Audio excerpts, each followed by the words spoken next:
φίλε, εγώ να μείνω, η γυναίκα μου να φύγει. Οκ. Εγώ δεν φεύγω από εδώ.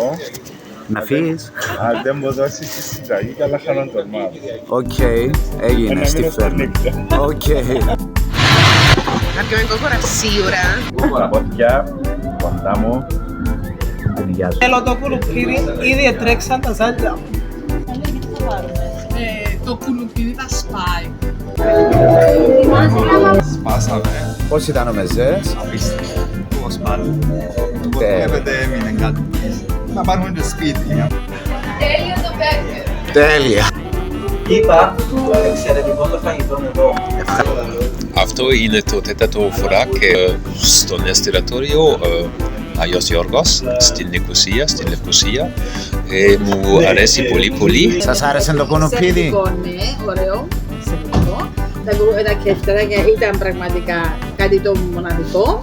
Hello. Hello. Όλα καλά? Πολλά καλά, υπέροχα.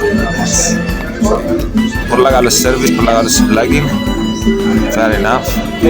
Πολλά καλή τιμή. Cheers to that.